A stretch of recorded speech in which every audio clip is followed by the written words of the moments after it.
ನಮಸ್ತೆ ಎಲ್ಲರಿಗೂ. ನೀವೇನಾದ್ರೂ ಈ ತರ ಮೊಳಕೆ ಬಂದಿರೋ ಆಲೂಗೆಡ್ಡೆ ಒಳ್ಳೇದು ಅಂತ ಹೇಳಿ ತಿಂತಾ ಇದ್ದೀರಾ? ದಯವಿಟ್ಟು ಇದನ್ನ ಇಲ್ಲಿಗೆ ಸ್ಟಾಪ್ ಮಾಡಿ ಅಂತ ಹೇಳ್ತೀನಿ. ಮೊಳಕೆ ಬಂದಿರೋ ಕಾಳು ತಿಂದ್ರೆ ಒಳ್ಳೇದು, ಆದ್ರೆ ಮೊಳಕೆ ಬಂದಿರೋ ಆಲೂಗೆಡ್ಡೆ ತಿಂದ್ರೆ ತುಂಬಾನೇ ಕೆಟ್ಟದು.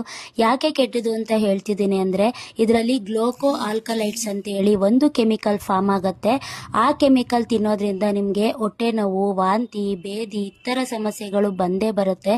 ಇದು ಡೌಟ್ ಇದ್ರೆ ನಿಮ್ಗೆ ಒಂದ್ಸತಿ ಗೂಗಲ್ ಅಲ್ಲಿ ಚೆಕ್ ಮಾಡಿ ನೋಡಿ. ದಯವಿಟ್ಟು ಮೊಳಕೆ ಬಂದಿರೋ ಆಲೂಗೆಡ್ಡೆನ ತಿನ್ಬೇಡಿ, ಹಾಗೆ ಮಕ್ಳಿಗೂ ಕೊಡಬೇಡಿ ಅಂತ ನಾನು ಈ ವಿಡಿಯೋ ಮೂಲಕ ನಿಮ್ಗೆ ಹೇಳ್ತೀನಿ. ಔಟ್ ಸೈಡ್ ಫುಡ್ ತಿನ್ನೋ ನಿಮ್ಮ ಫ್ರೆಂಡ್ಸ್ಗೆ ಹಾಗೆ ಪೊಟೆಟೊ ಲವರ್ಗೆ ಈ ವಿಡಿಯೋನ ಶೇರ್ ಮಾಡಿ ಅಂತ ಹೇಳ್ತೀನಿ. ದಯವಿಟ್ಟು ಆಲೂಗೆಡ್ಡೆ ತಿನ್ನೋಕ್ಕಿಂತ ಮುಂಚೆ, ಮಾರ್ಕೆಟಿಂದ ತರೋಕ್ಕಿಂತ ಮುಂಚೆ ಚೆಕ್ ಮಾಡಿ ತಗೊಬನ್ನಿ.